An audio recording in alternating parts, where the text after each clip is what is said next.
हे friends, welcome back. आज इस video में हम लोग बात करने वाले हैं हाइकल कंपनी के करेंट चार्ट पैटर्न के बारे में कि करेंट चार्ट पैटर्न के हिसाब से कंपनी के शेयर को हमें खरीदना चाहिए, बेचना चाहिए या होल्ड करना चाहिए स्विंग ट्रेडिंग के बेसिस पे। उसके साथ एक चार्ट पैटर्न के अंदर कैसे मल्टीपल चार्ट पैटर्न फॉर्म होता है और उसके बेसिस पे ट्रेड सिग्नल जनरेट होता है, या एक चार्ट पैटर्न कैसे दूसरे चार्ट पैटर्न के ऊपर डिपेंड करता है, वो हम लोग इस वीडियो के अंदर डिटेल में समझने की कोशिश करेंगे। तो चलिए सीखते हैं एक साथ।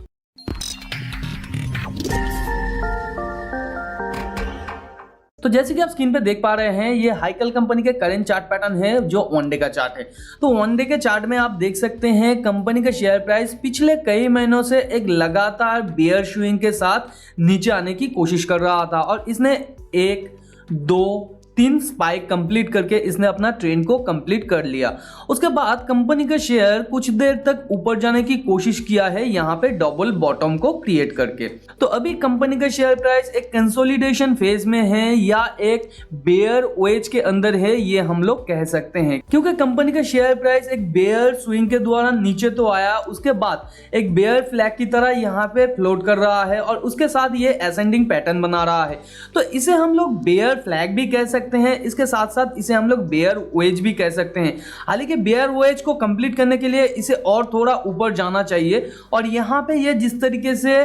असेंडिंग पैटर्न बना रहा है ट्रायंगल का, हम लोगों को यही लगता है इसका ऊपर जाने का प्रोबेबिलिटी और भी हाई है। तो यहाँ पे इस चार्ट पैटर्न के अंदर कैसे मल्टीपल चार्ट पैटर्न काम कर रहा है, या यहाँ से जो इसने बेयर वेज को स्टार्ट किया और उसके बाद यहाँ तक आया, तो इसके बीच में कितना सारा चार्ट पैटर्न एक साथ काम कर रहा है वो हम लोग समझने की कोशिश करेंगे। और उसके साथ हम लोग देखेंगे एक चार्ट पैटर्न के द्वारा दूसरा चार्ट पैटर्न कैसे हेल्प लेता है कि वो अपना प्राइस टारगेट को कंप्लीट करे या वो अपने प्राइस टारगेट तक पहुंचे। तो यहाँ पे आप लोग स्क्रीन पे थोड़ा ध्यान दीजिए, यहाँ पे देख सकते हैं आप कंपनी का शेयर कुछ दिनों से लगातार एक असेंडिंग ट्रायंगल के साथ ऊपर जाने की कोशिश कर रहा है, जिसने यहाँ से एक बेयर वेज का पैटर्न स्टार्ट किया। उसके बाद कंपनी का शेयर नीचे आने के बाद ये लगातार एक चैनल के दौरान ऊपर जाने की कोशिश कर रहा है, जहां पे चैनल का हाई हम लोग इसको मानते हैं और चैनल का लो हम लोग इस ट्रेंड लाइन को मानते हैं। तो यहाँ पे देखिए कंपनी का शेयर प्राइस जब भी इस ट्रेंड लाइन के आसपास आता है, यहाँ से बैक करने की कोशिश करता है,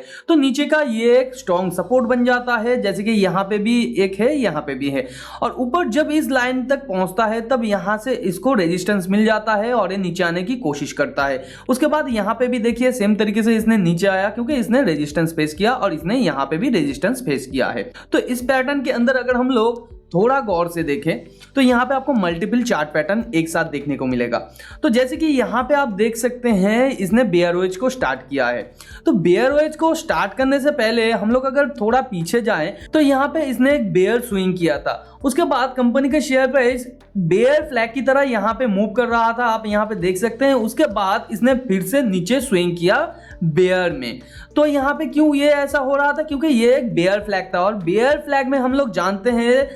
मैक्सिमम टाइम ये अपने एग्जिस्टिंग ट्रेंड के अंदर चला जाता है। तो जैसे कि इसने यहाँ पे किया, देखिए एग्जिस्टिंग ट्रेंड के अंदर चला गया।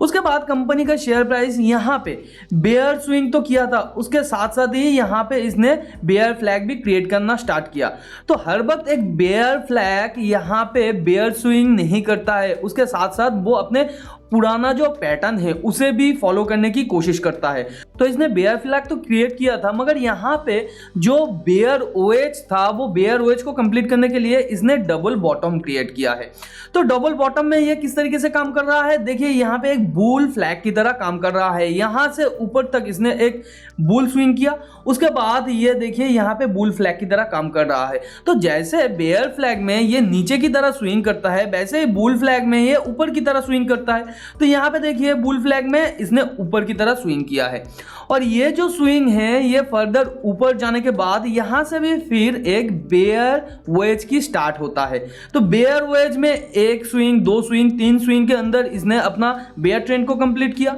उसके बाद इसने देखिए डबल बॉटम क्रिएट किया है यहाँ पे। उसके बाद लगातार ये ऊपर जाने की कोशिश किया है। यहाँ पे भी इसने एक बेयर वेज की तरह काम किया है और बेयर वेज को यहाँ पे कंप्लीट किया है और इस बेयर वेज को इसने यहाँ पे आके कंप्लीट किया है और पिछले टाइम का जो बेयर वेज था उसने यहाँ पे आके कंप्लीट किया है। तो यहाँ पे बेयर वेज कंप्लीट करने के दौरान ये चैनल भी क्रिएट कर रहा है, उसके साथ बेयर वेज भी क्रिएट कर रहा है, उसके साथ बुल और बेयर फ्लैग भी क्रिएट कर रहा है। और उसके साथ अगर करेंट पैटर्न में हम लोग देखें तो करेंट सिचुएशन में इसका जो पैटर्न है वो कैसा है। करेंट सिचुएशन में इसका जो पैटर्न है, देखिए पिछले टाइम का इसका पैटर्न था क्या, बुल वेज। बुल वेज दो टाइप का होता है, एक तो ऐसे टाइप से ऊपर जाने के बाद फिर से वो जहां पे स्टार्ट हुआ है वहां तक चला आता है, और एक टाइप का होता है वो ऐसे टाइप से एक स्विंग करता है, यानी अप मूव लेता है, उसके बाद धीरे धीरे वो नीचे आने की कोशिश करता है और अचानक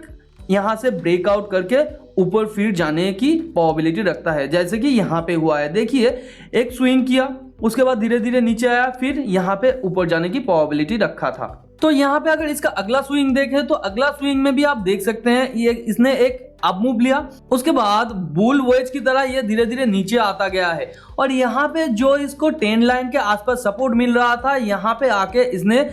एक बहुत ही खूबसूरत यहाँ पे हैमर को क्रिएट किया है। हैमर पैटर्न कैसा होता है, अगर वो एक बेयर मूव में है तो हैमर पैटर्न इस तरीके से होना चाहिए, एक बड़ा सा टेल, उसके बाद थोड़ा सा बॉडी, और उसके बाद यहाँ पे ऊपर एक छोटा सा टेल। तो देखिए यहाँ पे इसने एक हैमर क्रिएट किया है। तो जूम करने के बाद आप इस कैंडल को देख सकते हैं, ये हैमर पैटर्न सिर्फ ऐसे टाइप का है, और अगर ये ऊपर रहता तो कैसा होता, ऊपर एक बड़ा सा टेल होता, फिर ये नीचे थोड़ा बॉडी होता और यहाँ पे छोटा सा टेल होता। तो नीचे अगर कोई हैमर क्रिएट होता है तो उसे हम लोग कहते हैं ये एक बुल सिग्नल या एक बुल ट्रेंड में कन्वर्ट हो सकता है, और ऊपर अगर ये बनता है एक अप मूव के बाद तो हम लोग कह सकते हैं यहाँ से बेयर पैटर्न क्रिएट हो सकता है या बेयर रिवर्सल क्रिएट हो सकता है। तो ये जहां पे बना है वहां पे एक स्ट्रॉन्ग सपोर्ट भी है। तो मैंने पिछले वीडियो में आपको कहा था मल्टीपल सपोर्ट अगर एक जगह पे बन रहा है और वहां पे अच्छे तरीके का अगर चार्ट पैटर्न भी बन रहा है, या स्ट्रॉन्ग ट्रेंड बार भी क्रिएट हो रहा है, या स्ट्रॉन्ग बार भी क्रिएट हो रहा है, तो वहां पे एक रिवर्सल का चांसेस होता है। तो देखिए इसने यहाँ पे भी एक सपोर्ट लिया है ट्रेंड बार के दौरान, और यहाँ पे भी ट्रेंड बार के दौरान सपोर्ट लिया है। उसके साथ साथ पिछले टाइम का जो स्विंग था काफी जगह पे उसने उसके आसपास आके ही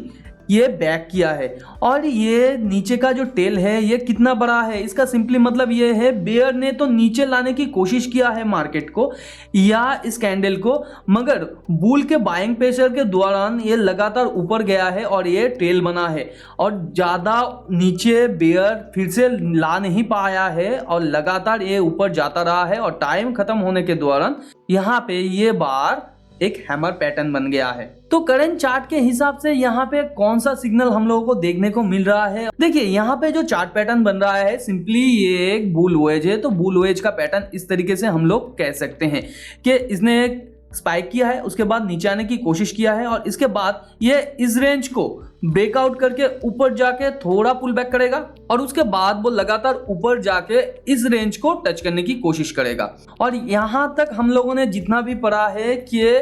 एक पैटर्न के अंदर मल्टीपल पैटर्न होता है, तो उसका सिंपली यही मतलब है अगर एक चार्ट पैटर्न के अंदर मल्टीपल पैटर्न होता है तो हर एक पैटर्न का अलग अलग मतलब है और अलग अलग तरीके से वो हेल्प करता है वो बड़े चार्ट पैटर्न को अपना जो टारगेट है उसे पहुंचाने के लिए। और अभी करंट सिचुएशन के हिसाब से यहाँ पे करंटली सपोर्ट और रेजिस्टेंस के बारे में बात करें तो करंटली इसको जो सपोर्ट मिल रहा है 345 के आसपास, और ऊपर जो रेजिस्टेंस मिल रहा है इसको 419 के आसपास। और इस सपोर्ट को अगर ये तोड़ दे तो नया जो सपोर्ट मिलेगा 330 के आसपास उसको नया सपोर्ट मिलेगा, और ऊपर जो रेजिस्टेंस मिलेगा इसको 442 के आसपास इसको नया रेजिस्टेंस मिल जाएगा। तो यहाँ पे आप रेडी रहिए, क्योंकि यहाँ पे अगर अगले दिन एक ग्रीन कैंडल बनता है और पिछले कैंडल का हाई को क्रॉस करके जाके ऊपर जाके क्लोज करता है, और वो कैंडल अगर एक ट्रेंड बार हो, जैसे कि यहाँ पे ट्रेंड बार कहने का मतलब ये है एक ग्रीन कैंडल बनेगा,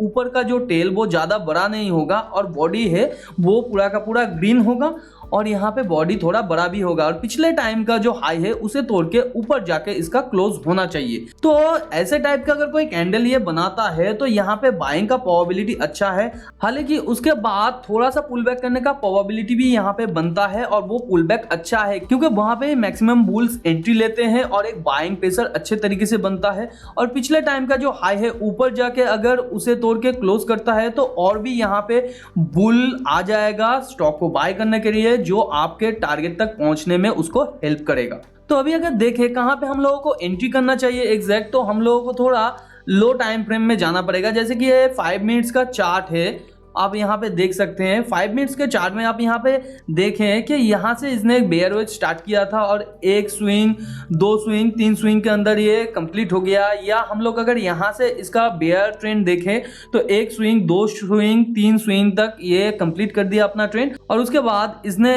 एक डबल बॉटम क्रिएट किया है। और अगर इस स्विंग के नीचे या इस बेयर ट्रेंड के नीचे थोड़ा आप गौर करें तो यहाँ पे आप देख सकते हैं 2 बड़ा बड़ा कैंडल यहाँ पे आके क्लाइमैक्स को क्रिएट किया है। क्लाइमैक्स सिंपली एक ट्रेंड के बाद एक बड़ा सा कैंडल होता है या 2 बड़ा सा कैंडल होता है जहां पे मैक्सिमम,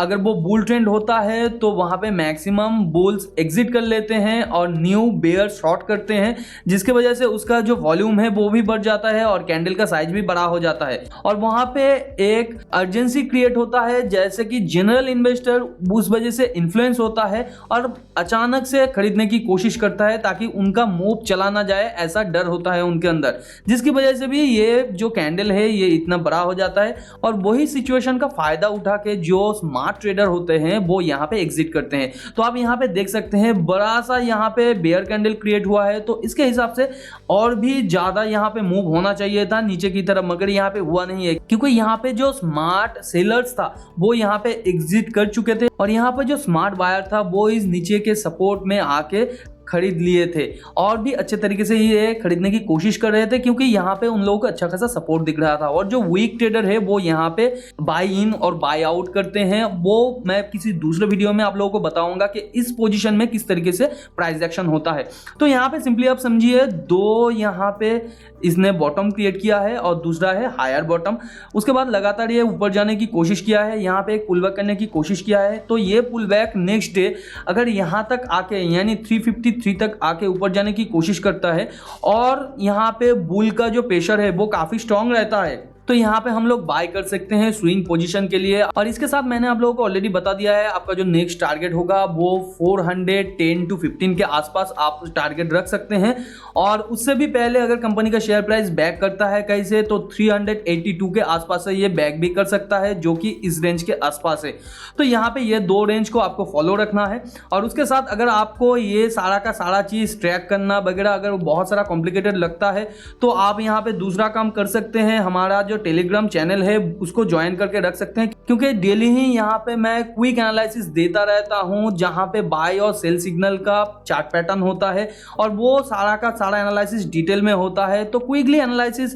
पाने के लिए आप हमारे टेलीग्राम चैनल को ज्वाइन कीजिए, नीचे डिस्क्रिप्शन पे उसका लिंक दिया हुआ है। और जब भी कोई भी क्विकली बाय और सेल सिग्नल आता है वहां पे ही पहले अपलोड होता है क्योंकि वीडियो बनाना बहुत ही ज्यादा टाइम कंज्यूमिंग होता है। तो मुद्दा मामला यहाँ पे यही है, अगर आप स्विंग ट्रेडिंग के लिए इस स्टॉक को खरीदना चाहते हैं तो आपको थोड़ा वेट करना पड़ेगा यहाँ पे चार्ट में एक कंफर्मेशन आने के लिए। तो ऐसे टाइप का डिटेल एनालिसिस अगर किसी दूसरे स्टॉक का आप चाहते हैं तो नीचे कमेंट में आप लिख सकते हैं, मैं उसके ऊपर भी वीडियो बनाने की कोशिश करूंगा। वीडियो नॉलेजेबल लगा है तो वीडियो को लाइक एंड शेयर कीजिए आपके उन फ्रेंड्स एंड फैमिली के साथ जो फाइनेंस और स्टॉक मार्केट में इंटरेस्ट रखते हैं। चैनल को सब्सक्राइब नहीं किया है तो चैनल को सब्सक्राइब करके बाजू में जो बेल आइकन है उसे भी हिट कर दीजिए ताकि नए वीडियो का नोटिफिकेशन आप लोगों को तुरंत मिल सके। मिलते हैं अगले वीडियो पर, तब तक के लिए अपना बहुत ज्यादा ध्यान रखिए। Thanks for watching and happy investing.